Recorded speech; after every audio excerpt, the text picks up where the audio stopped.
afternoon. People have been very tired, moving up and down, going to many halls. But we are fortunate that we have you here at this moment, and I'm sure that you're going to have some experiences that we had said. We're still waiting for one more guest today. You see, as we come to proceed to the others in record. So I invite you to, I welcome you to this side event session as it is titled Rooted in Resilience, Governance, Financing, Very Mouthful, Technical Support for Local Biodiversity, Climate, Smart Solutions in Africa. My name is Alice Misuki. I come from CIFOR-ICRAF, that's the CGIR Centers Building Trees. My role there is, of course, after the trees. And in this event, we are going to hear from different partners who have been engaged in restoration in Africa. And through their work, we'll see how the issues they outline play a pivotal role in climate change mitigation. We'll later then hear an exchange during the policy panel discussion on how policies are impacting restoration success, and also the site speaker would like to introduce our keynote speaker, Mr. Jem Hasbach, the State Secretary at the German Federal Ministry of Environment, Climate, Nature, Conservation, Nuclear Safety, GMEKN. And it is important that the Federal Ministry, through the International Climate Initiative, ICI, has funded one of CIFOR-ICRAF's largest restoration-related projects. And this is the one we are calling the RTRP seed project. That is the right tree at the right place seed project. And this is being implemented in collaboration with Unique Land Use and Botanical Garden Conservation International across 5 countries in Kenya and Rwanda. And the 5 countries are Rwanda, Uganda, Ethiopia, Burkina Faso, and Kenya. And the aim of the project, we'll see as we discuss here, is to strengthen and supply and ensure the use of high quality planting material and especially native tree species for large-scale restoration across sub-Saharan Africa. And of course, by doing this in the target countries, and the information, of course, gathered will spread and can be upscaled in the other countries that we have. And this project, the Right Tree, Right Place seed, ICI, we call it ICI Right Tree, Right Place, and the World Resources Institute, WRI, have sponsored this side event, and we thank them for that. I've just been informed our AUC guest is around. Kindly.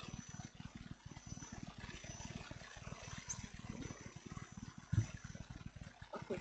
Yeah, we had to give it to welcome us at the AUC, but we can still proceed. So at this point, we are going to invite Mr. Joachim, I hope I'm pronouncing it right, to come and give us some of the keynote remarks for our site event.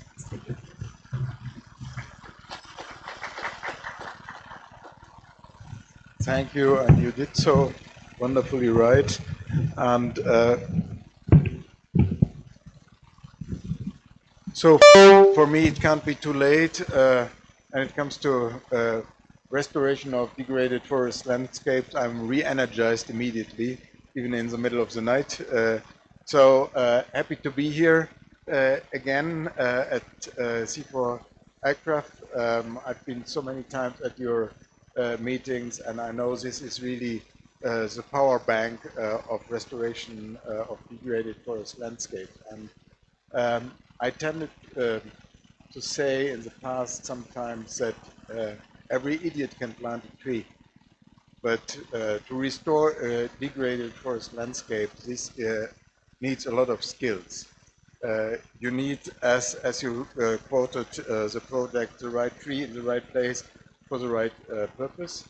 And by the way, you need the right persons to taking care about it, so that those who are enthusiastic in planting trees, that they are doing the right things at the right place at the right time. Therefore, I always appreciated what Global Landscape Forum, what CIFOR-ICRAF is doing, its backbone, the scientific-based backbone, to make the restoration projects meaningful. And we know from the latest assessments that without restoring degraded forest landscapes, but also other ecosystems like mangrove, like peatland, it will be impossible to keep the 1.5 in reach. We are not there. We have to catch up. And at the same time, now again with regard to forest, we are still losing forests to an extent that this is not compatible with our climate targets, and by the way, also not for our biodiversity targets. For me, restoration projects have multiple benefits. Number one is that this is something positive. We as climate guys are also always coming around with, usually with bad messages. How far we are away from 1.5, additional pollution, disasters around the world. So people, normal people, regardless where, in an African country, but also in my own country, people want to do something positive. Planting trees is something positive. People like it. That's why politicians like it. That is why it is quite easy, or easier than in other areas altogether, to gain political support for those projects. And the more, as I said, essential it is to do it in a meaningful way. I would say there are many meaningful projects around the world. I have seen many of them, but I have also seen disastrous ones. So keeping the standard, looking at the quality constantly is something very urgent. We launched in 2011, and once you are getting elder and elder, you can quote it. We launched the so-called bond challenge, and I was part of the preparatory process, and later on we took care. And the target was 350 million hectares restored by 2030. And now we are 5 years away from 2030. We still have the degradation, the deforestation around the world. We have a lot of wonderful numbers also in restoration, but I think it's time to think about the next steps beyond 2030. I discussed it with Minister Fitsum yesterday. Ethiopia is doing a lot in restoration. It's becoming a national issue. And I offered her to think about something like a bond challenge 2.0, or maybe we call it Addis Ababa challenge, or Belém challenge, whatever. Nobody should be selfish with the naming, but I think giving it another push is something we should do. And I can assure you, Germany will stand ready. We are supporting CIFOR-ICRAF and also the Global Landscape Forum, and we are ready to do so in the future. Thanks a lot.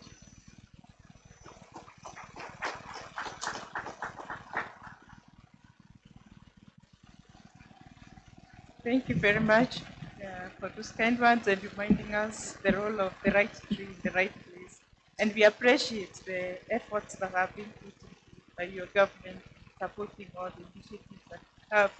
And of course, that is a good word, knowing that beyond 2030, there is hope for even planting more and the bond can continue. And of course, all the other initiatives that are coming. And that is why we see the need also to upscale these projects across all the areas that where restoration is taking place.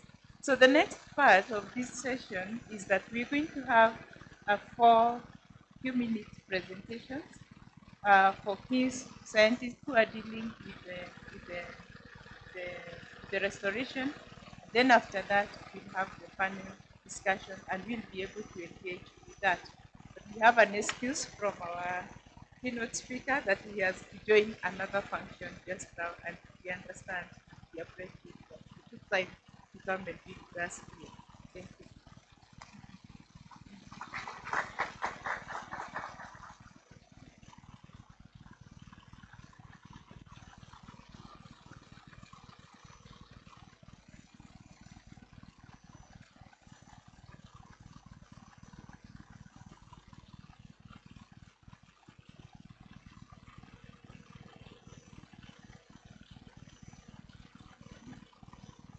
we can push it on the same.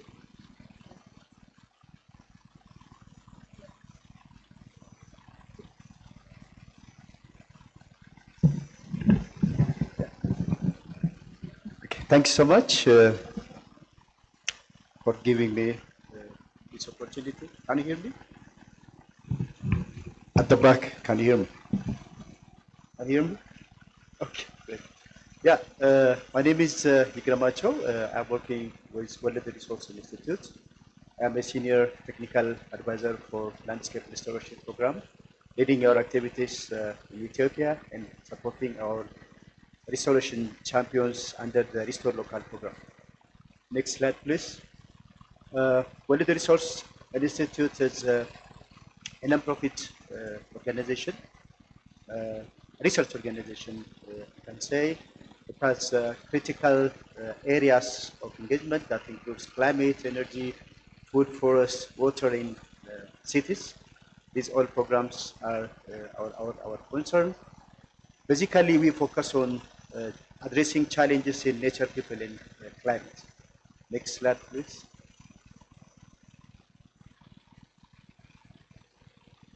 Yeah, WRI yeah, thanks so much. Among the 7 areas that we are focusing at, restoration is one of the key areas that we are engaged in. Most of you know about the FR100, where African states agree to address landscape degradation problems and pledge to restore close to 100 million hectares of land by 2030. And WRI is one of the technical partners of the UDN effort, supporting the achievement and the realization of this pledge by 2030. And we do have restoration champions. We make sure that restoration is implemented under our support we give to restoration champions. For us, restoration champions are local organizations, could be for-profit or non-profit organizations, and we provide technical and financial support to restoration champions in order to help achieve this global and regional target, the global target that previous speaker mentioned about the Bonn Challenge, New York Declaration, and others. Next slide, please. Yeah, in engaging with the restoration champions, so far we have been engaged in 2 quarters. We call the first quarters top 100 court. That time we addressed 27 countries and engaged close to more than 100 champions during the first court. And in our second round or second court, we a bit changed our approach and we focused on specific landscapes because restoration can be high quality and it allows us to address targeted problems in landscape, targeted ecosystem services, and priorities of the local community in the landscape. For that reason, our engagement gets more focused on the Terraform for FR100 landscape or our second core. In the second court, we have selected 3 landscapes. The Great Rift Valley, which is mainly in Kenya, but we will have an expansion to Malawi and Ethiopia based on the lessons we'll get from the Great Rift Valley that we are doing in Kenya. The Lake Kivu and the Rusizi River basin is the other area. In this landscape, we have 3 countries, the DRC, Rwanda, Burundi, and the other cacao belt. As I have mentioned, we focused these landscapes because of the level of degradation and also to learn how targeted and impactful restoration can be done by focusing on specific landscapes. Next slide, please.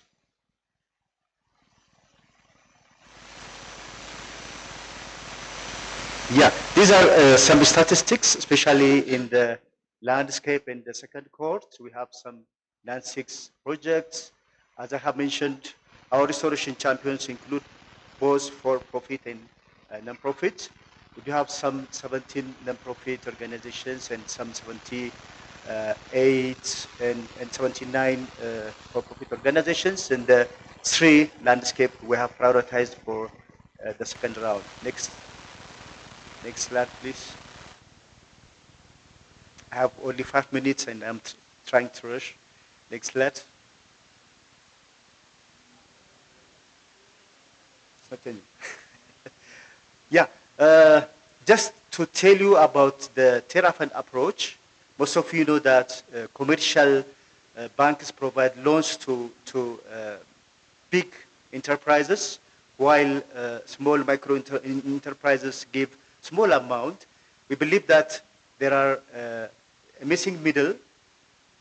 For this missing middle, the microfinance is too small. For commercial loan providers, these are too small and also risky. So according to our Terra Fund approach, we are targeting this missing middle. Next.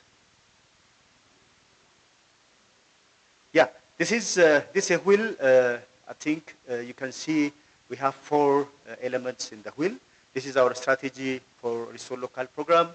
We provide different pipeline projects and different investment opportunities to restore degraded landscapes, especially high quality, locally led and the targeted restoration is our approach.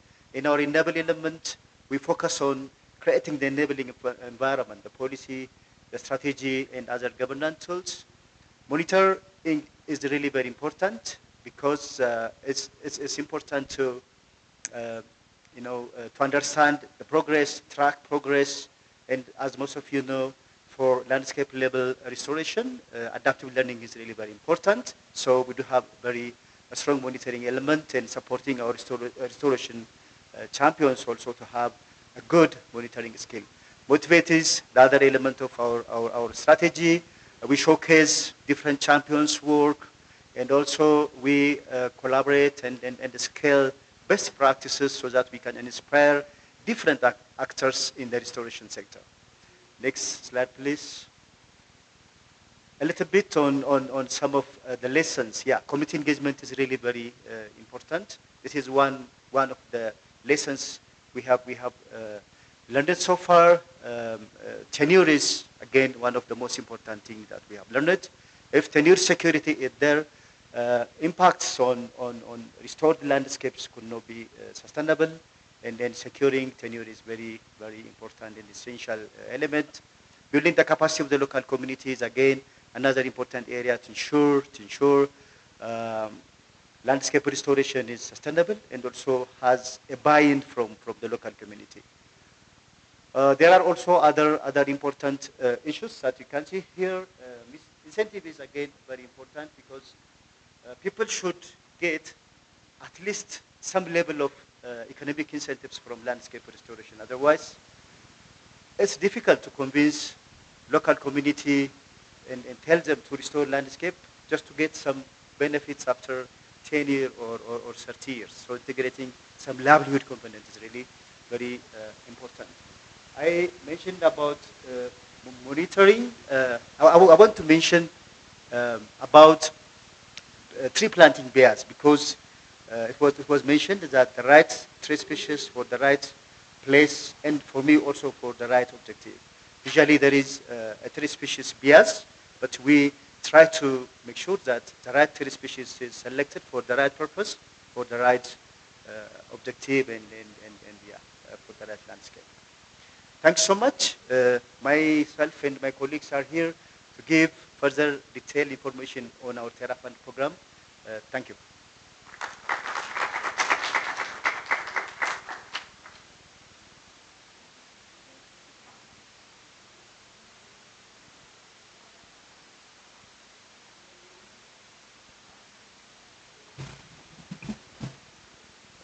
Good afternoon. Yeah, it's a pleasure to be here. I have 5 minutes and I'm going to talk, not going to talk about CIFOR-ICRAF or what we do in Ethiopia and in Africa. I'm going to concentrate on what is agroforestry. And, you know, you are familiar with it, but what are the common principles? Yeah, we have many pilot projects in Africa, in Ethiopia, and how do we scale it? That's my talk. My slides are not here. Next. Yeah. So, yeah, I'm going to talk about agroforestry for climate smart, biodiversity-rich restoration in Africa. I see familiar faces, maybe some of you were my students, some of you my colleagues and all that, my partners here.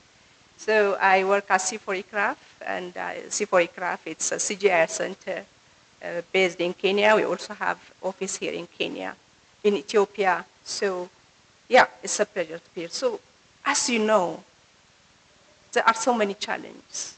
The climate change challenge, biodiversity loss, yeah, addressing food security, all are global challenges, and they are interconnected. And in Africa, we have many development challenges. As you can see, the picture is clear. The degradation. Look at women, they are working about 4 or 5 hours to collect fuel. And here, this picture down there is from Ethiopia in 2022. Climate change is here. People are dying and livestock are dying. So we are talking about real issue. It's not the future. We are talking about what should we do now. So agroforestry can address the climate challenge issue, biodiversity loss issue, and, okay, so I can use this, okay. Poverty issue, it's source of income and all that. And of course, agroforestry is not a new innovation. It has been there for centuries in Africa. Only in Ethiopia, we have two UNESCO heritage sites, the Gedio agroforestry system, the Konso agroforestry system. They are really, what can I say, a mecca of agroforestry. It's rich, it's diverse. So, but we also have innovative agroforestry system. There is no silver bullet agroforestry. We follow option by context. So, but agroforestry is not only rural solution. We know now climate change is also impacting cities. It's getting hot. There is city poverty, and it can be also a solution to city. So we have to look at the rural area, also city. It's a solution for both. So these are some pictures here from Gargara in Tigray, where we use agroforestry to convert gullies from threat to opportunity. Here from the silvopastoral system, area closure can be managed. It can be silvopastoral agroforestry. Here's the Moringa agroforestry system, you can see. And also from the Gargara farmland agroforestry system. So it's diverse. We have every opportunity to use agroforestry starting from our own household. But when I talk about agroforestry, I'm talking about people. Agroforestry is about people. So we don't just go there and ask them to plant trees. We use, we bring people together, we create innovation platform, we ask them what do they want, what kind of species and all that. So it's about people. And also,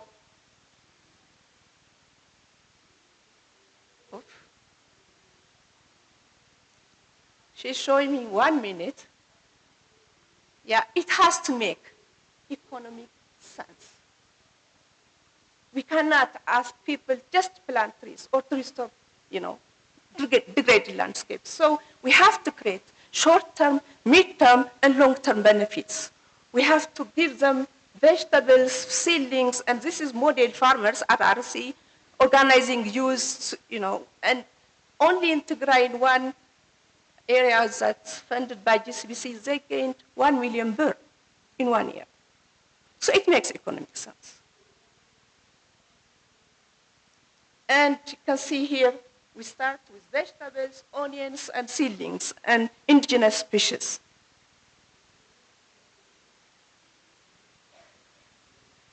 Yeah.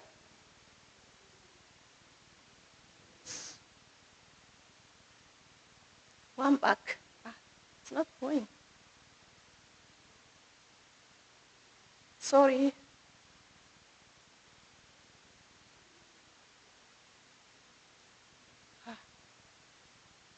Sorry. Yeah. And I want really to stress here, when we plant trees, it's really for centuries or decades. So when we, give them crops, it is just we can change it in a year. But crops, trees are really sensitive. Trees are dying also. And we create living labs. We install dendrometers. We monitor it with farmers. So the living lab concept is really very important, very new, very dynamic. It's about generating socio-ecological knowledge, about adaptation, about soil health, about tree health. And this is really important. And we raise mass-scale awareness and all that. But most of all, finance is critical. When I say finance, it's not just 2-3 years of program. Because agroforestry, because of its nature, it takes 5 to 8 years minimum. So that is really critical, long-term investment at scale. And today, we are going to talk about finance and policy and all that. So here, policy partnership is critical. Here, Ato Kabeda, you see, he's our partner in the project. And, there is no single solution. We need to talk about all this. So, sorry, I'm over time. Thank you to our donors. Sorry, I've just been informed our presenters are not saying who they are. The first presenter was Lima Yagarmachu. I hope I've pronounced it well, from the World Resources Institute in Africa, WRI. The second presenter was Asta Gebrekistos from the CIFOR-ICRAF. And our next presenter is Christina Coletta, who is the head of conservation and action and monitoring from the Botanical Garden Conservation International. Thank you, Alice. So, good afternoon, everybody. I'm Cristina Coletto from Botanic Gardens Conservation International, BGCI. BGCI is a network of plant conservation organizations. We have around more than 900 members around the world. Okay. Good? Thanks. Thank you. So have we heard from the previous speakers, Africa is definitely leading in restoration with ambitious pledges to restore over 100 million hectares of land through initiatives like AFAR 100 and the Great Green Wall. This means also a massive investment that is mainly from public funding. And for this reason, funders and policymakers need assurance that investments deliver lasting impact. But without strong safeguards, there is a real risk of poor outcomes for nature, climate, and communities. And to reduce the risk and build trust, strong standards and accountability are essential.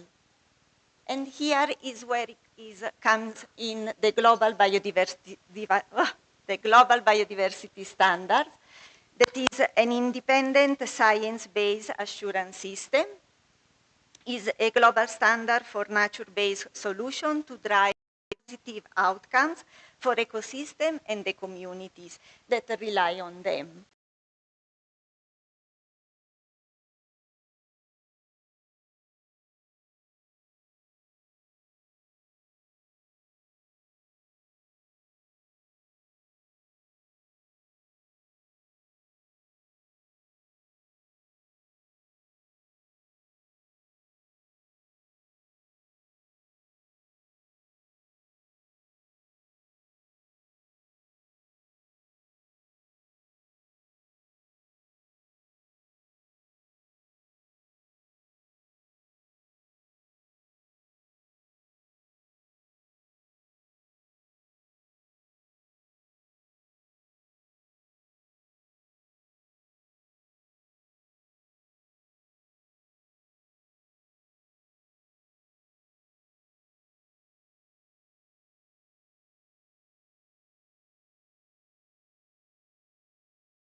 model, builds capacity and strength the local institution, helps mentor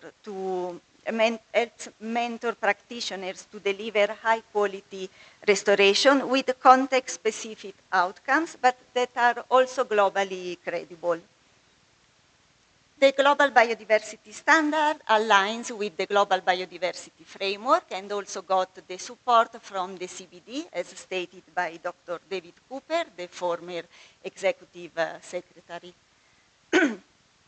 I want just to mention a couple of examples to conclude. So the first one is a good practice.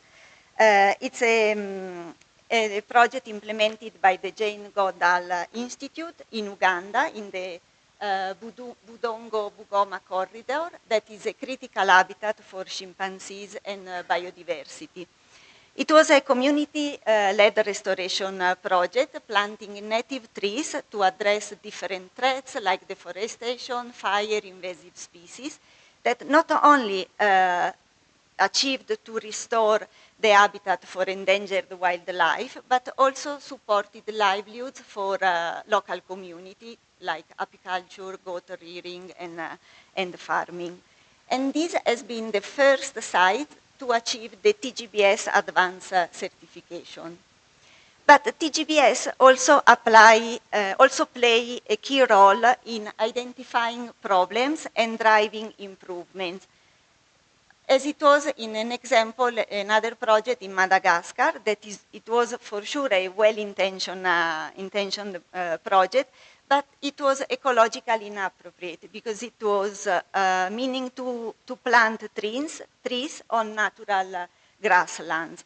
So it was mainly focusing on carbon and number of trees planted as many projects around the world.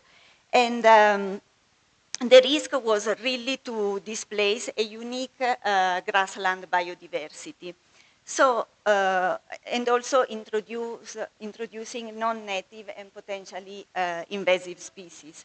So through the TGBS assessment, those risks has been identified, and a mentoring program started, redirecting the project toward restoring appropriate ecosystem and deliver ecosystem services for the local communities.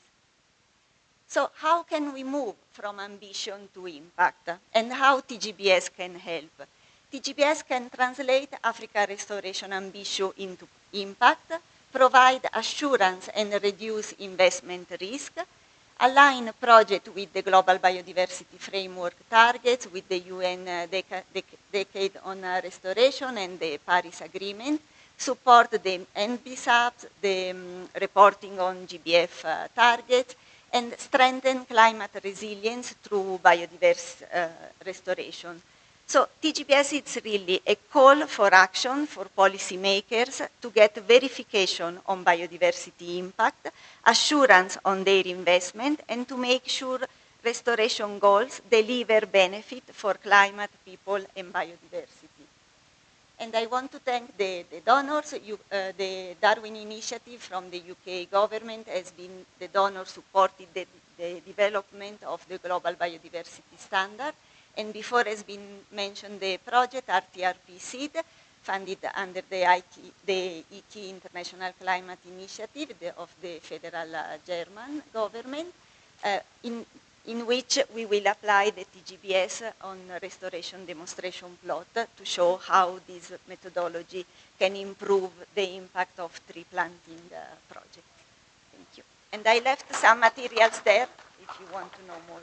Thank you very much, Christina. I could not stop you because I'll be told I'm harassing you. Then this was good. Thank you. We'll catch up with the 2 minutes that you've taken. Our next presenter is Dr. Wubalem Tadesse from the research, and he's going to give us a practical case example within a country on the work of restoration. Thank you. Thank you, Alice. Good evening, everyone.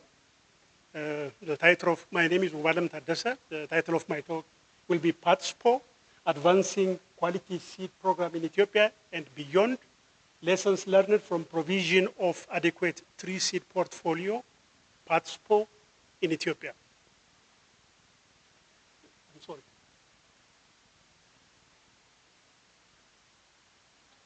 PATSPO is the National Tree Seed Project implemented from June 2017 to 2025. It will be finalized in December 2025, implemented by CIFOR-ICRAF and financed by NICFI through the Royal Norwegian Embassy in Addis Ababa. PATSPO, the project objective is to enhance tree seed quality and availability of quality seed for tree seed in large quantity for landscape restoration in Ethiopia. The PATSPO has strong engagement with government of Ethiopia institutions, Ethiopian Forestry Development, this is our major project partner, forestry enterprises like Amhara and Oromia Forest Wildlife Enterprise, regional authorities, bureaus of agriculture and natural resources, and others. With these institutions, PATSPO involved in and progressively taking more responsibility for planning, managing, and implementation of project activities. The key stakeholders of the PATSPO project are, as I said before, EFD, Ethiopian Forestry Development, being the main project partner, Amhara Forest Enterprise, Oromia Forest Enterprise, Tigray Bureaus of Agriculture, Southwest Region Forest and Environmental Protection, this is a new partner, Gulele Botanic Garden, and Addis Ababa University, private seed dealers, farmer groups working in tree seed, monasteries and church forests, and the previous southern Ethiopian nations and nationals. These are the project partners. You can see from the map where the project areas are located. The PATSPO project, as I said before, since it started 2017, the last 8 years has achieved very important,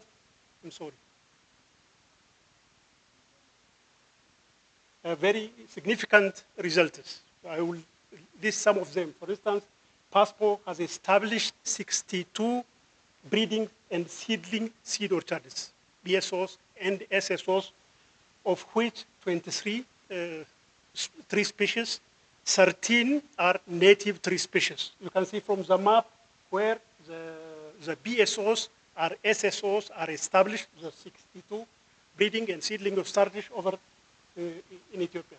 PATSPO project has also described 530 species, mostly native and plantation forest, natural forest, and woodlands. The project has strengthened the capacity building, including gender aspects of all actors in the tree sector, with focus on farmer groups working in tree seed center. The delivering 56 training courses for partner organizations.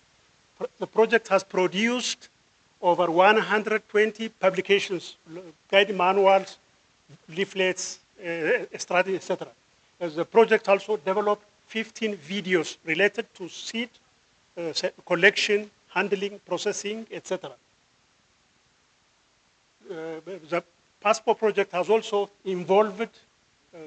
contributed in National Tree Seed Network, seed proclamation prepared by EFD or Ethiopian government. 5 national tree seed centers have been upgraded and functional. And as I have already listed, the BSOs and SSOs established a number of trainings, more than 2,000 farmers and associations, training, etc. These are the major outputs of the PATSPO project in the last 8 years.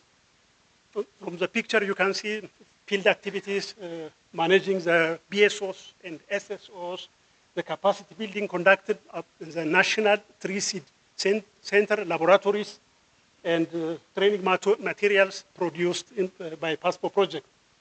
The field, the practical training PATSPO has provided, seed source identification and the description in the field. These are pictures of the practical training in the field provided by PATSPO to our project partners. Again, the management of BSOs, SSOs in the field, for instance, Eucalyptus globulus BSO thinning activity in Banagasha Subba, and nursery activities supported by the project, etc.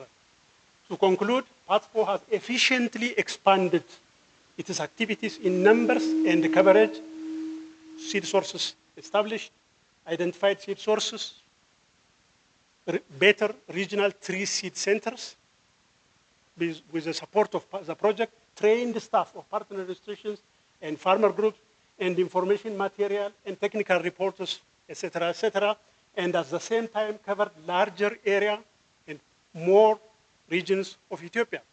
The PASPO approach, the last 8 years, best practices and experience that we have has been successfully adopted and expanded to other African countries in Africa.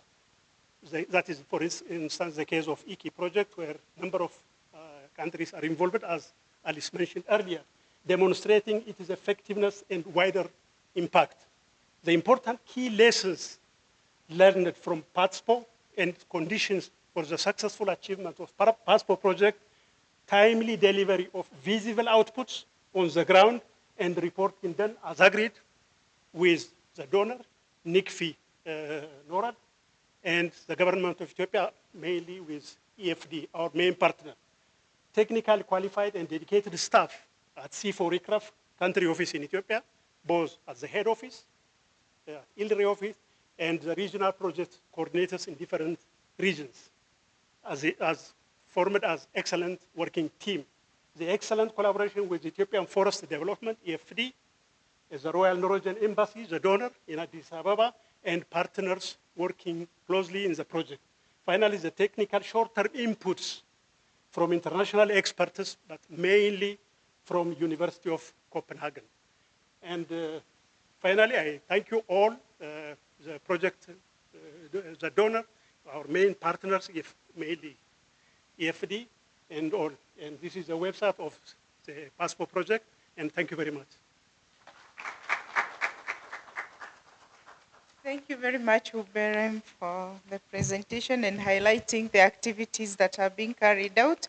I know we are running out of time, but if there's one person with a very burning question to the 4 presentations we've had, we'll give you a chance so that you can ask. In the meantime, we have one of our presenters who could not make it here, and it is the last presentation that we have. And this is very important because I know most of you here are involved in one way or the other in tree planting in terms of restoration. And we are going to listen to this, and it is a call for all of you to join us in saying that henceforth we'll be planting the right tree in the right place for the right purpose and quality planting material. So we launched some time ago something called the Transformative Partnership Platform for Quality Tree Seed and Seedling Delivery System. And initially, this is being carried out, or we are calling on the African partners, and this is intended finally to go global. So take advantage if you're in any institute to join this call, as Ian Dawson is going to present to us. Let's give him the ear. If you have your question, please prepare it immediately after this. We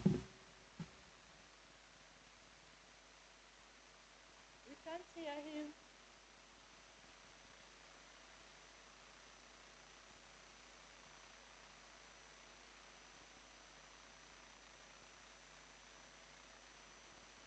Access to planting material for growers of the right type of tree, well suited to planting location. Thank you for this opportunity to present on the Transformative Partnership Platform for Quality Tree Seed and Seedling Delivery Systems.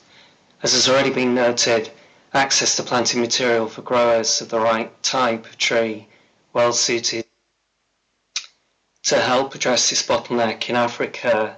The Right Tree in the Right Place for the Right Purpose project, RTRP Seed, has recently started, which seeks to address constraints, especially for the planting of native trees.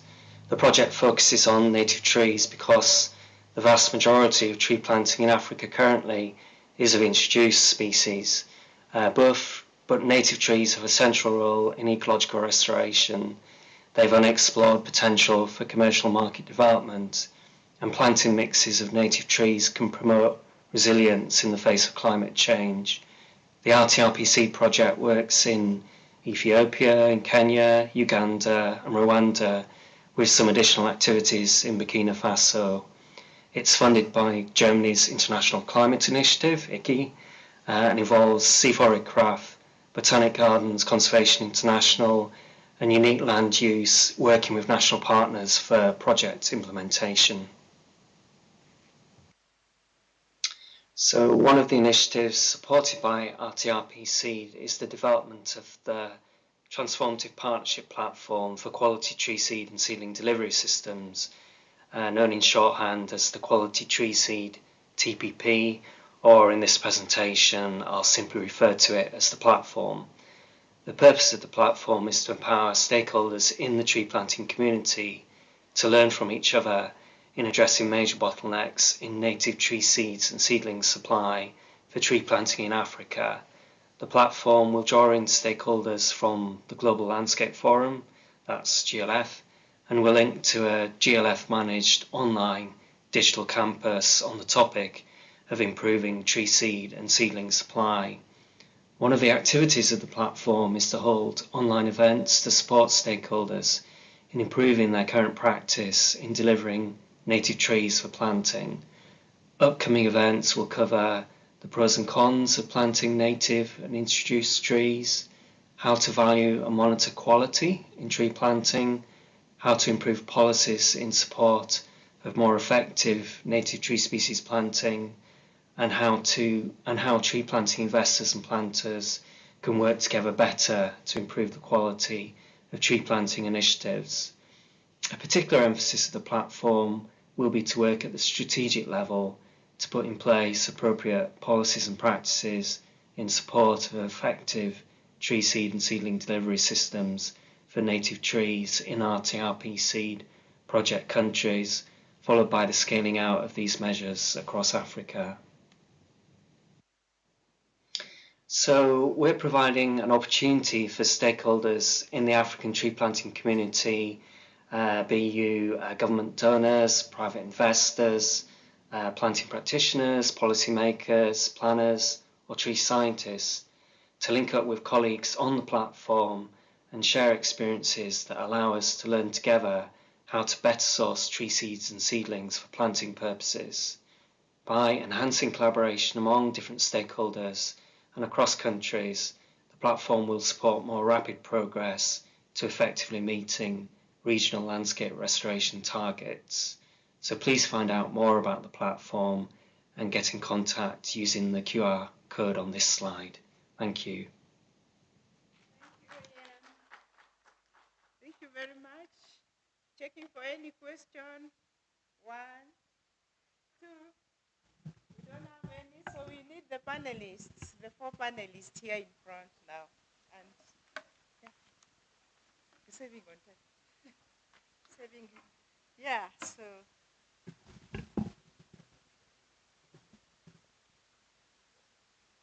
Yeah, it's again a pleasure to be here. Good afternoon again. It is a pleasure to welcome you to Ethiopia, my home country, and to this side event of the Africa Climate Summit, rooted in resilience, governance, policy, financing, and technical support for locally led, biodiversity-rich, climate-smart ecosystem restoration.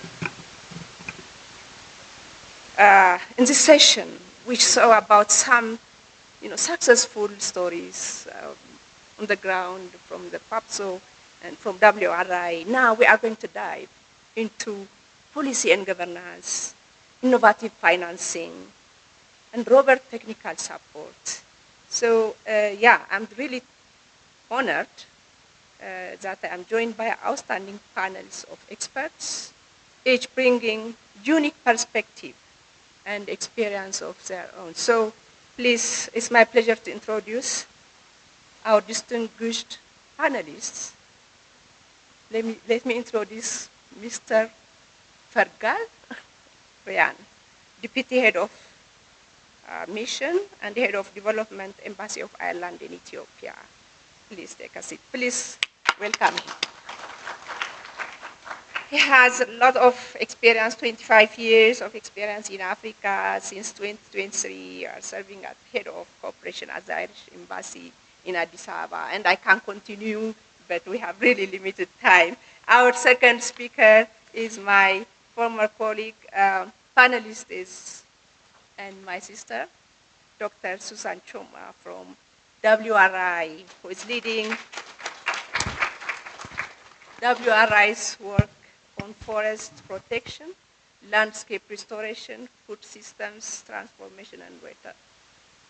With over 15 years of research and development experience, wow, she's an ambassador of many international boards, and she's a global ambassador of Race to Zero and Resilience under UN high-level champions of climate action. Welcome, Susan. Thank you for being here. Yeah. So our third panelist is our own Dr. Alice Muchugi from CIFOR-ICRAF. She's our team leader on pre-genetic resource and biodiversity. And yeah, she's an expert in breeding and all that. She has experience in different projects across Africa, Asia, and Latin America. She published and contributed to over 100 papers, books, and book chapters, and many, many. I cannot list all in her CV. So thank you, Alice, for being here. Our fourth speaker, panelist, is Sir Sadiq P. Lyser. Yeah, okay. He's a representative from the AUC Commission. And yeah, so welcome, and yeah, please take a seat. Yeah. So without further delay, we'll start our discussion. Dear panelists, we have 5 minutes. I will start give you one question. So, and then at the end, I will give you 1 minute to reflect your personal reflection.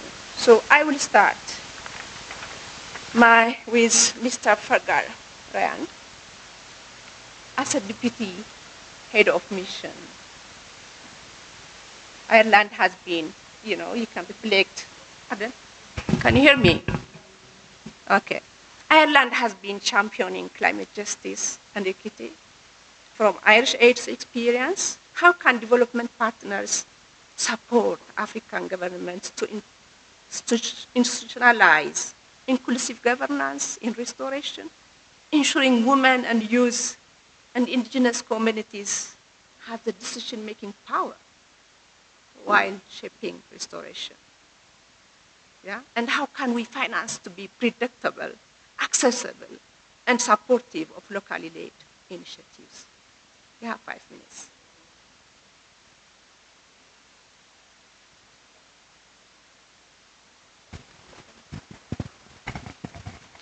Hello, good afternoon.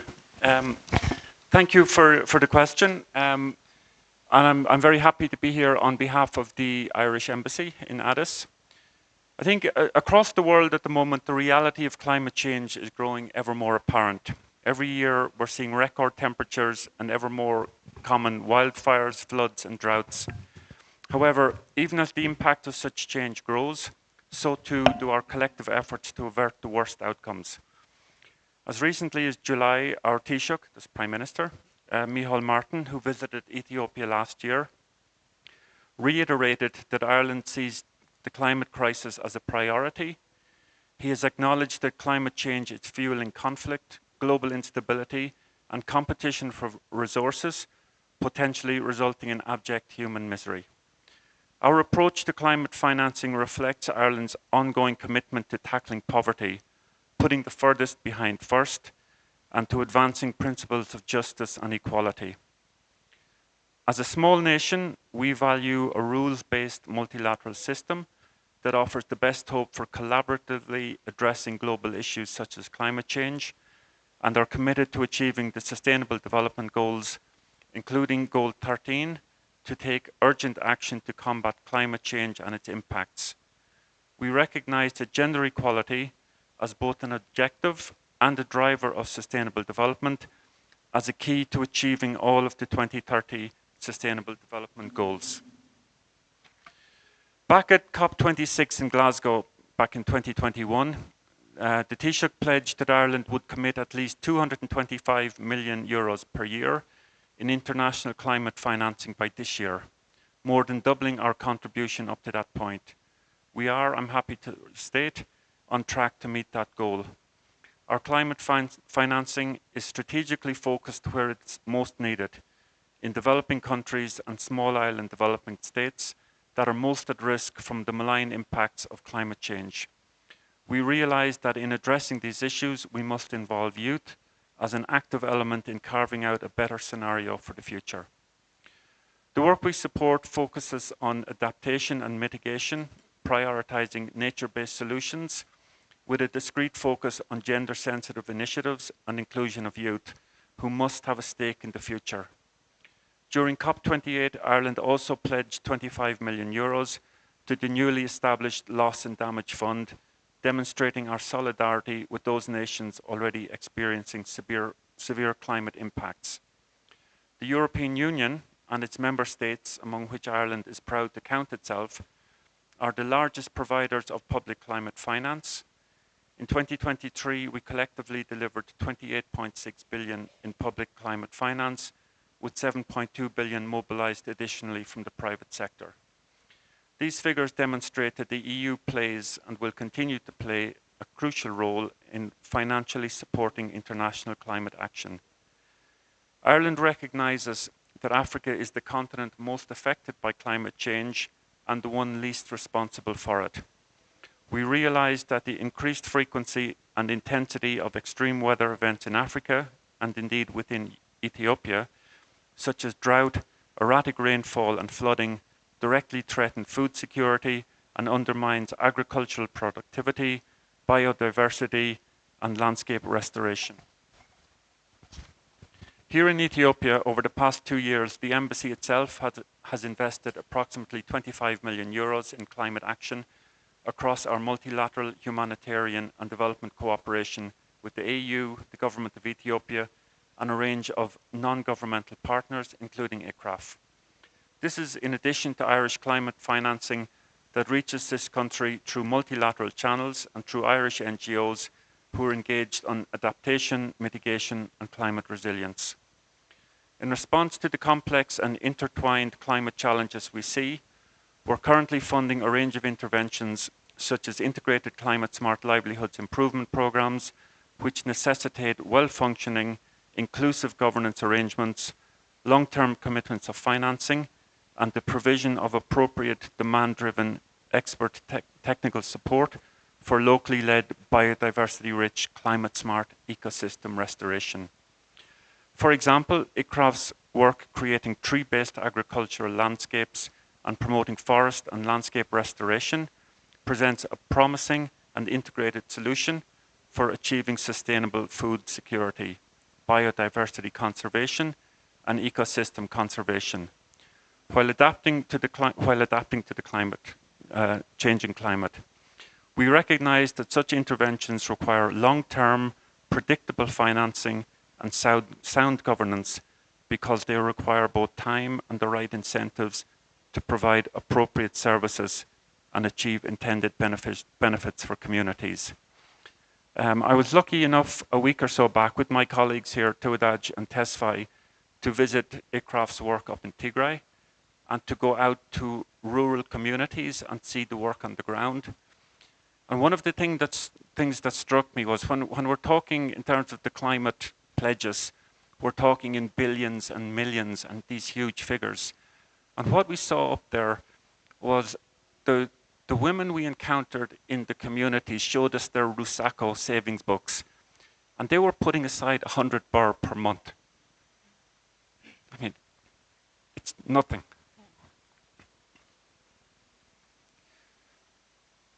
So then, what should we do?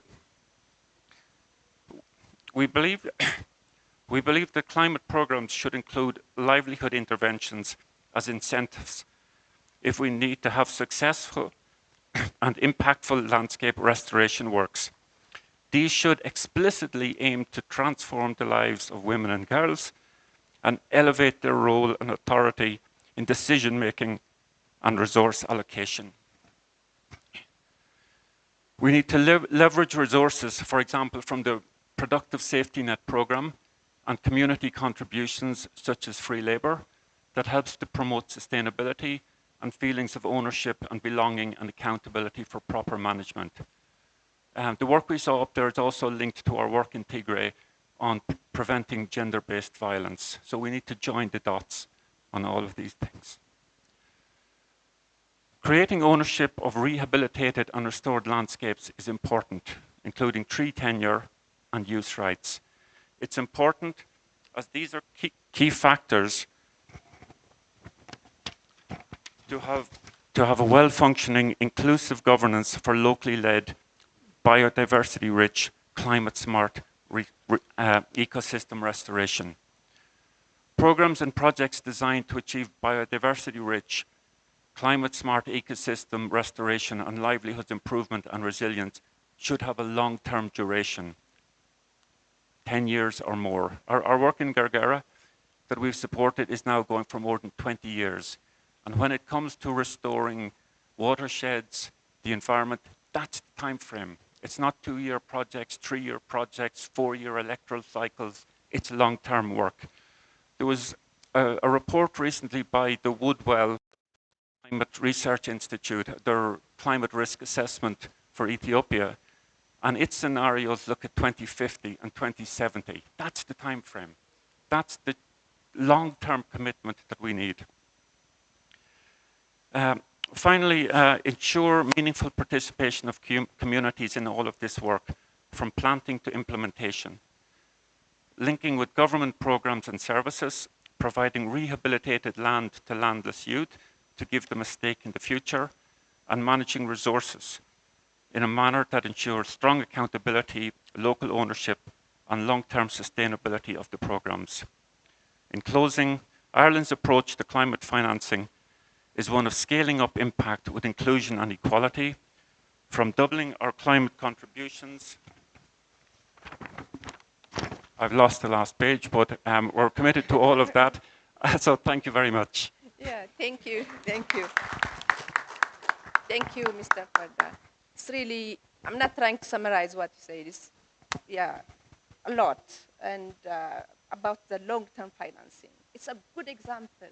It takes 10, 15 years for degraded land to really recover and support communities. So integrating immediate livelihood solution is really critical. And thank you so much for that. So our next, my sister Susan, I have one question for you, and they have about 4.5 minutes. From WRI's global experience, what governance and financing models have proven most effective? We saw what Tigran was showing, and moving restoration from pilot projects to institutionalized, large-scale national programs. Brian, thank you. Asta, I'm so privileged to be sitting in a panel with colleagues that I've worked with in ICRAF, and of course now, with my new institution, WRI, with my colleagues in the room, but also a lot of partners in the room that we've worked with for so many years. It's such a privilege. To your question, Asta, and also a privilege that I get confused for an Ethiopian, so I'm your real sister. I need to learn Amharic. To your question on governance models, there are 3 main governance models for natural resource management. The first one is community-based natural resource management. That's where you have decentralized models where communities have the decisions, the power to make decisions, the privilege to benefit from resources that they own. You recognize them. It's not a tokenism. It's recognition that communities are the legitimate owners and caretakers of these resources. The community-based natural resource management model is probably the most empowering for communities. However, in addition to that, there's the second kind of governance models that we see, and that's a joint management of resources. And in joint management, you're basically recognizing that in a lot of places that we work, some of our resources are owned by the state, whether it's forest, whether it's wildlife, and other natural resources. They are in the governance of the state, but also the state recognizing the critical role that communities play. And so there's joint management where the government enters into agreements with communities. defining the kind of roles that the government has, the kind of roles that the communities have, but also the benefits that the communities are going to get as a result of taking care of these resources. And the last governance model is basically a centralized model where the resources are in the hands of either the government or the state with very little community engagement. Now, research has shown over the years in Africa that out of those three models, the one that you're going to have more sustainable outcomes and more participatory approaches is the first one, the community-based natural resource management. But also in joint management, if the rights and roles are defined and benefits, it also actually has a lot of success because you cannot have every resource owned by like everybody. So there are different kinds of resources and recognizing those models are very crucial. So which ones do we use? For WRI, as you saw what Igrimachu presented, basically all the resources that we basically mobilize directly going to local communities. It is essential that we do that because these are the people that, first of all, understand this ecosystem and are the ones that are helping us to restore them. That said, there's also very strong partnership with governments in policy processes, in management of even the community processes. So it's basically, you can call it a decentralized, but also with very strong participation with government and oversight from government. So you're asking about, you know, how do we actually ensure that we are moving from pilots to scale? So even if you have strong governance systems, that's not enough for us to move from the pilots that we all know. There's actually this famous saying that pilots don't fail, but they don't scale. A lot of us have been asking that question of scale ASTA for many years. How do you scale? I think the secret to scale is what actually Igrimachu presented, that in addition to having communities having those resources, you need to provide capacity. Restoration is not a main feat. I've been working in this space for long. Some of the areas that you go to, the soils are extremely degraded. You find gabions, you find soil fertility has completely declined. Surely, even if communities try, without support, without capacity, it's going to be impossible to revert those areas to productive ecosystems. So capacity is key. Second, and to the question that you mentioned, the resources, the money. It is so sad, as you've said, going to communities and seeing women trying to save 100 birr per month. And we are talking about climate finance in terms of 300 billion. Actually, the target is 1.3 trillion, but so far, the ones that have been raised at least last year were 300 billion US dollars. How come that money is not getting to the people who need it? I think we have to imagine innovative finance mechanisms that help us to bring the billions of dollars that we are talking for in terms of climate finance, in terms of biodiversity finance, to be able to support local communities. And that's why for World Resources, we are moving to what we call outcome-based finance, that we recognize these communities are actually generating a lot of positive social environmental outcomes that none of us are paying, whether it's carbon sequestration, whether it's cleaning water, whether it's biodiversity. How do we quantify those and stack the benefits for these communities so that we are moving from like small products like firewood and honey, which are important, but then if you layer in an outcome-based finance around water, if they are cleaning water, you measure, you pay them for that. You layer in a biodiversity benefit as a result of what they are doing. You layer that. You layer in the benefit from carbon. Eventually, if you stack that, you're going to have a model that is going to be transformative and that is going to bring, whether it's finance from biodiversity, from climate, from other sources to communities. So I think I'll pause there, but I think there are so many innovations that we are working around. Thank you. Yeah. Thank you, Susan. This is really a very amazing thing about the outcome-based finance and all that. But maybe we'll come later with your final remark. When we talk about it takes a long time, how do we relate that with the outcome thing? Can be closing thing. So thank you so much for this amazing community joint-based centralized model and all that. And of course, we missed you at CIFOR-ICRAF. So yeah. And the next question is to our own Alice. We are coming to the technical aspect. Based on CIFOR-ICRAF's work on tree genetic resources and biodiversity, how can policies and governance around trees, seeds, and seedlings be strengthened to provide high quality planting material for locally biodiversity-rich restoration. Additionally, about the gene banks that you have been working for a long time, and germplasm repositories, how do we support restoration efforts with this gene bank? Thank you, Esther, for that loaded question.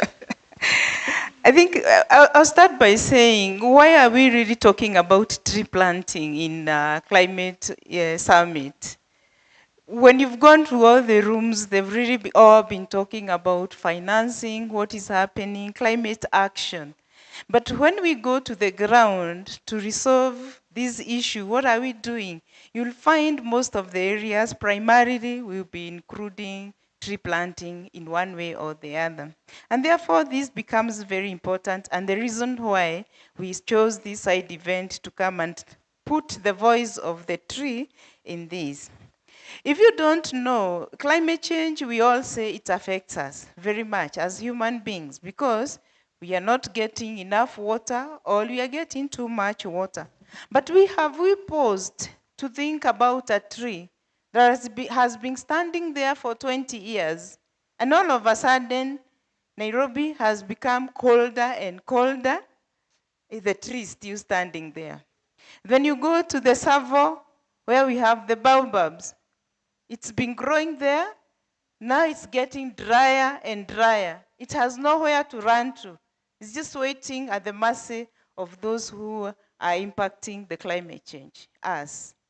So as we talk about adaptation, working on climate adaptation, at human perspective, as a genetic resources person, I look at the impact it is having on the trees themselves as they stand there. And then this comes into us who are going to do restoration. What are we planting? We're talking of quality planting material. Quality planting material means it is material that will be suitable for the place and also yield whatever whoever was planting. And again, of course, seeds must germinate because if you give seeds and even if they are for that place and they are not germinating, they are not helpful. So how is this coming into policy? You find that we have political boundaries. Tree genetic resources cross border, and I'll take advantage and say we have a border between Ethiopia and Kenya. We just put a border there. Trees which were on this side, they were pollinating and closing on the other side. We have put a boundary. Tree collector cannot come from this side, cross the boundary, and come to the other side. If we have two trees remaining on our Takana area, and we have 50 trees on the Somalia side, and we insist that the person in Turkana should get seeds from the two trees, and the one who is in Ethiopia to harvest from their 50 trees. Genetically, we are killing those trees. In the end, the diversity we are talking about, what we are promoting will finally not be there. And that is why we say about the policy issue comes in access to quality planting material. We call on the government to enhance the institutions because this is something not us as NGOs can do because this is long term. And that is why we love what EFD have done, and you've seen the BSOs established over 7 years. And I like what my two colleagues have already said about long-term investment. I always say, if you plant a tree and you leave that tree before you cannot be seen in that field, that it is not by your hate, you have not planted that tree. You have not raised it. It is not putting it in a hole and leaving, but taking care of it until you are in that field and your head cannot be seen. So that is what we are talking about long-term financing.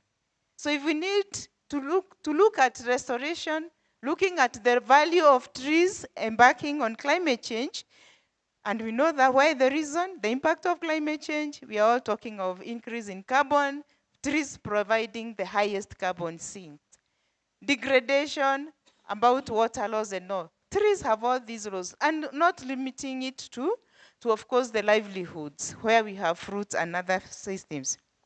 So we'll need to enhance what we have seen happening in EFD, what is happening in Kenya forestry seeds system. We need to see every country having that strength so that when there is a restoration project coming up, responding to bond challenge, Kenya responding to 50 billion trees, you don't go to the roadside nurseries where the farmer don't even know where the seeds came from.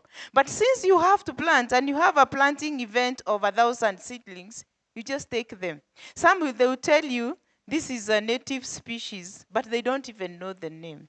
But we know the consequences of planting seeds which are not favorable to the place. Some may even tend to be invasive. So for me, if you're going to look at policy issue, a policy aspect on tree genetic resources is strengthening the institution and of course not leaving behind a key important issue, germplasm exchange. We have a gene bank at CIFOR-ICRAF, is one of the largest tropical tree seed gene banks. And we have facilitated acquisition of germplasm because we acquired most of these material before CBD, that is 1992. And those others that have been acquired after that, we agree with the provider. You give us this seed, they're coming to the gene bank, but they are accessible to the international community, meaning your neighbor. If we have seeds of Kenya, which we have and we have been given the rights to distribute, Ethiopia requests for them, we give them.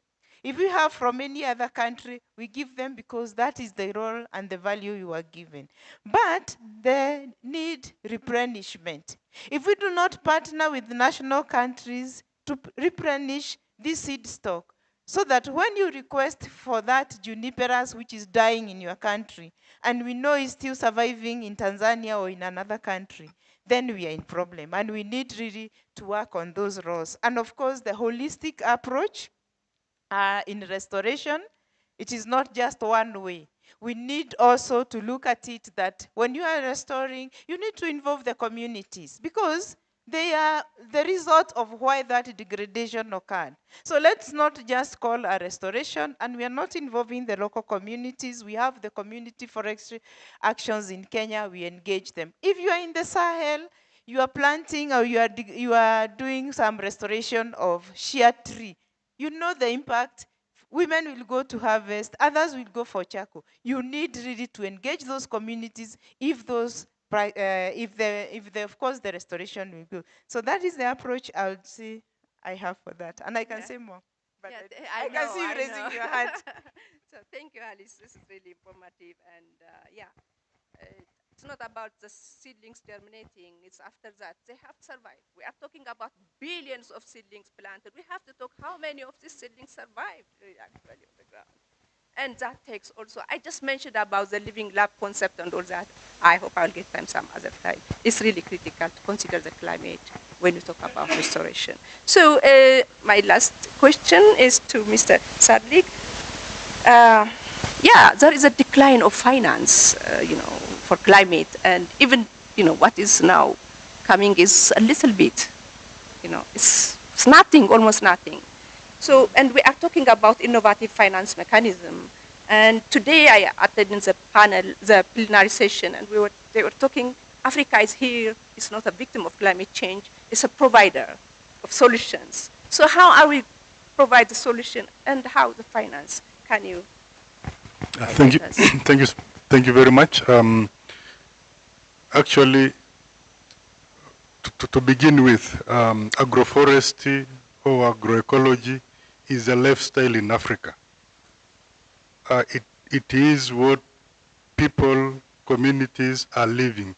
Of course, we don't have the largest scale agroforest, so much to pronounce, but the small scale holders are actually the drivers of agroforestry.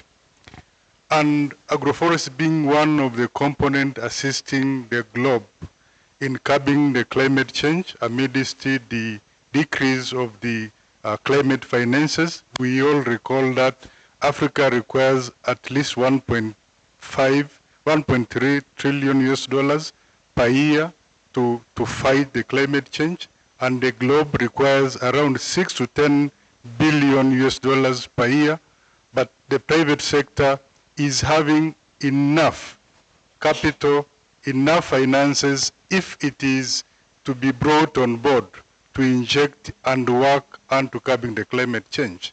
And that is where the aspect of commercializing restorations come on board. How do we commercialize it? Not to be just restoring for nature, but restoring for nature and livelihood enhancement. How do that work? Of course, agroforest itself is the answer towards it, because bringing on board the aspect of agroforest, as my colleague has mentioned, leaving apart the science, the genetics, the right tree, the right purpose. If you look at agroforest, it brings nearly all facets of agriculture, being it livestock keeping, being it cropping, being it restoring the landscape. It brings all of them together. And therefore now, while we need the science and the science and the technical part of it, we also need it to feed into the value chain of agriculture and food systems. Of course, it is at the lower scale currently in Africa, but as much as we commercialize the restoration, we commercialize the agroforest, then we are going to attract more capital to actually come and invest in it. Not the major capital from the large scale, but for instance, within our national settings, we have currently we are currently developing horticultural crops across the Africa. And again, not to overtake the natural trees, but at least to have that connotation of agroforest in context. Like you have the shading trees, you have coffee, you have banana, you have the cover crops, all of them. You also have some chicken that are feeding the compost into the fish ponds, and of course, at a family level, at a community level, then you have reduced the impact, and then it replicate across the nation, and of course across the continent. You have mentioned of innovative finances, which is quite important, and there are some countries which has already taken major steps. For instance, in Tanzania, they are currently selling the green bonds, which are actually being provided to banks. Of course, will buy them, and of course the banks provide loans, and the government subsidize them so that you can access it. And that is really playing a very huge role into borrowing finances with a very low interest. And more importantly, of course, through the financing organization, again in Tanzania, there are funding through the banks, the green loans, which are also being subsidized and provided with the insurance. Because currently we cannot just give you money while we are not sure when drought comes, you cannot return it. So ensuring the loans for agriculture, of course, mainly into agroforestry, could be one quite very important aspect. Not at the very large scale. We start from the small scale, because agroforest itself in nature is a small scale. You provide cattle, and of course, like the case of Rwanda. Rwanda has done it hugely in a very advanced way, where communities or families are given a cow to support the family. And then through the whole virtual, spiral working, the family gets, and of course it is connected to other facets of agroforestry. And that is where we not only seek for the 1.3 US trillion for Africa per year, but we first have to begin from home and then allure the other sources from the other innovative finances. I submit. Thank you. Thank you so much. That is really enlightening about the green bond and all that. I don't have time to summarize all what he said. And do you have one burning question the panelists ask? Can be as a closing remark. Yeah. Okay, short, in 1 minute. Okay.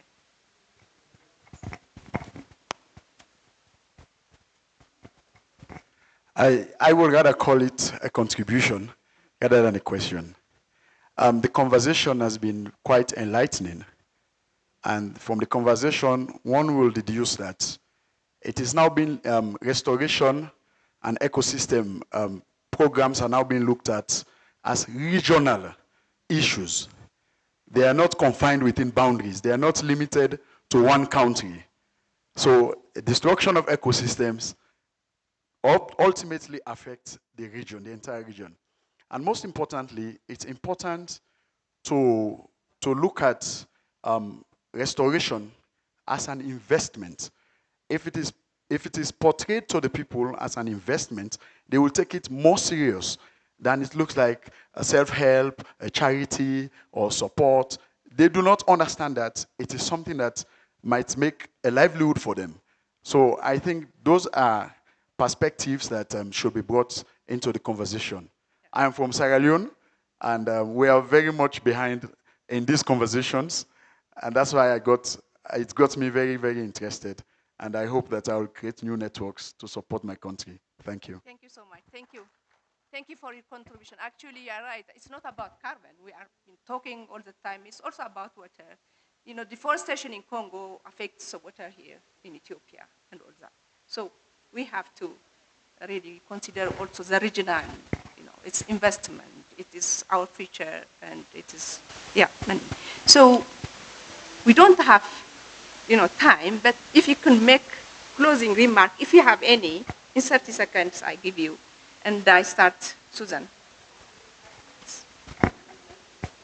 I will reflect on your question around long-term finance. I couldn't agree more. The kind of ecosystem services that restoration generates, whether it's soil health improvement, whether it's hydrological functions, restoring our drying streams, recharging the underground aquifers, or it's biodiversity, name it. None of those are going to be realized within a short time frame. However, we must also have some quick wins, because we have a saying, a hungry person cannot be advised. You cannot advise communities on 20 years investments when right now they are struggling to feed themselves. So quick wins around food security, around income, things that can actually help them realize some quick wins.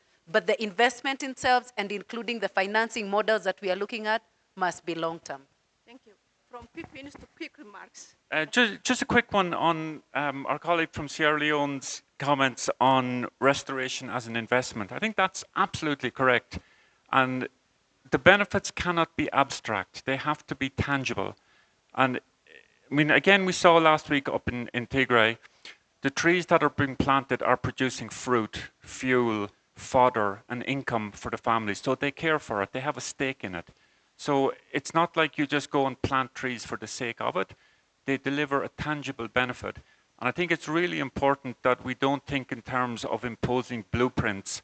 It has to be locally appropriate solutions that meet local needs all the time, with particular attention always to the needs of women and girls. And when you can include youth, particularly landless youth, give them a chance, give them a stake in the future. Again, it's about incentives. Thank you. Thank you.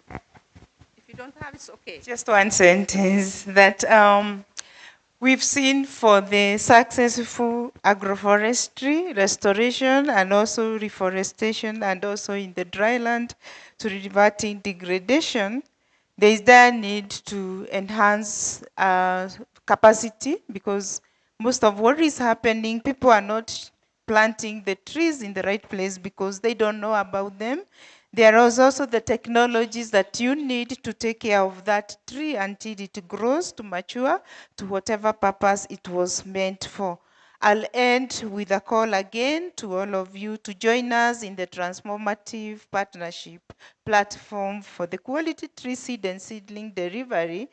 In that platform, you are going to find a lot of resources. Apart from just the normal ways of what we are saying, you enhance capacity, institutional level, you can have those trainings, and we have once in a while, we'll be advertising trainings in that platform, which the nationals can also benefit from. Yeah, so 30 seconds. Thank you. Agroforest is not new in Africa. It has been there. Just have to go back to our roots. And protected areas are now shrinking. Plus the climate change impacts, they are further being shrinking.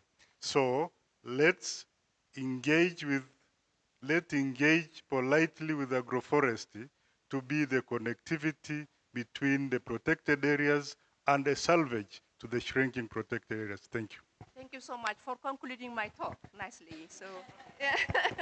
So yeah, no, it's wonderful to have you here, and thank you.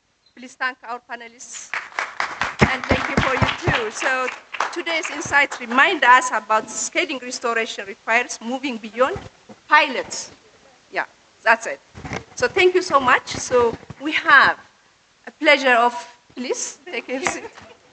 Before we close today's session, we have really the honor of having us Ato Kabede Imam, the director of EPD, with us, our partner. He's our really mentor and guidance, and it's my privilege to invite you to give us a closing remark and to close the session.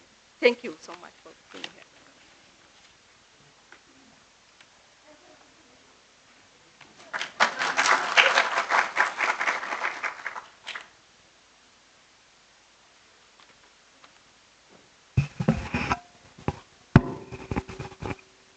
Good evening, honorable guests, distinguished speakers, panelists, and participants from various development partners and organizations, ladies and gentlemen. Sorry. On behalf of myself, the Ethiopian Forestry Development, and the government of Ethiopia, it is my great pleasure to deliver these closing remarks.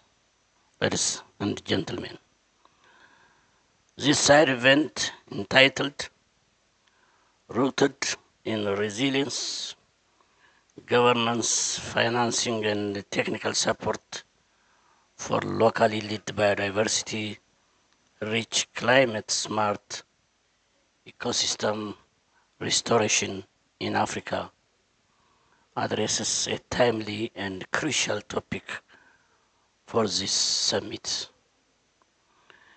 Given the attention to this important issue as this summit will accelerate progress towards Africa's environment and climate goals while simultaneously strengthening food systems, rural livelihoods, and ecological resilience towards the realization of AU Agenda 2063 and the UN 2030 Sustainable Development Goals. Dear colleagues, panelists, and participants, I hope we all agree that the topics discussed in this side event were drawn from hands-on experience of African-led initiative by CIFOR-ICRAF, WRI, and Botanical Garden Conservation International. These are crucial in shaping our thinking in ensuring the availability of quality planting material, supports for achieving forest and landscape restoration goals and targets such as FR100, Great Green Wall Initiative, and many other related afforestation and reforestation programs. Informing how forest landscape restoration, biodiversity conservation, ecosystem restoration, and agroforestry promotion should be approached. Creating understanding of how agroforestry provides a powerful approach to address interconnected challenges of climate change, biodiversity loss, and rural poverty. How transformative partnership platforms and working as consortia are important for sharing experience and knowledge and achieve forest landscape restoration, biodiversity conservation, ecosystem restoration objectives. How addressing governance, financing, and technical support for locally led biodiversity, rich climate smart ecosystem restoration is critically important in program design, implementation, and monitoring. And of course, many other important considerations as well. Dear speakers, panelists, and participants, my institution, the Ethiopian Forestry Development, is collaborating with all those partners in implementing this all ground and experience with the support of various development partners such as IKI, NICFI, DEFRA, GCBC, Irish Aid are among many others. On behalf of myself, the Ethiopian government, and our partners CIFOR-ICRAF, WRI, and the Botanical Garden Conservation International, I would like to express my sincere gratitude and appreciation for the continued support those development partners. Continued support of those development partners. Colleagues, ladies and gentlemen, as you all know, land degradation, climate change, loss of biodiversity, and food security issues remains to be critical in Africa, and it requires our joint effort and strong partnership to address those challenges. Understanding the effects that those challenges pose to its citizens and humanity in general, Ethiopia puts the agenda of restoring degraded land and other nature-based solution at the heart of its policy and strategies. Ethiopia has committed to restoring 22 million hectares of degraded land and forests by 2030, in line with its pledge under the Bonn Challenge and the New York Declaration on Forest, FR100, and Great Green Wall Initiative. To achieve this, the country has taken bold steps to meet these commitments through initiatives such as the Green Legacy initiatives,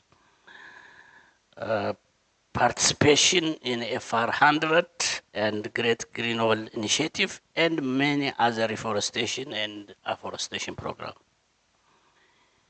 In a significant move, the Ethiopian government recently launched the Green Legacy and Degraded Landscape Restoration Special Fund, allocating 0.5% to 1% of the annual federal government revenue.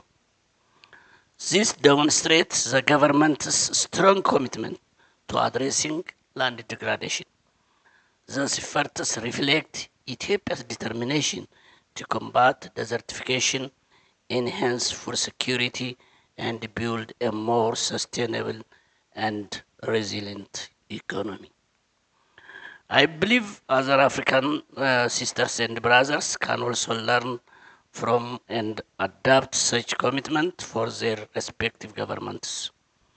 In this case, we can demonstrate our commitments in its summit by featuring strategies to embed nature-based solution into national determined contribution, and how African-led financing mechanism can strengthen locally led restoration for biodiversity, rich climate, smart ecosystem restoration in Africa. We are also grateful for the support provided by international donors in advancing these efforts. Finally, I would like to thank again the side event organizer for making this happen at the summit. With this brief remark, I now officially declare that the side event is officially closed, and wish you all to have a safe, enjoyable, and pleasant stay in Addis Ababa, the head of AU headquarters, and the origin of the land of origin, Ethiopia. Thank you very much.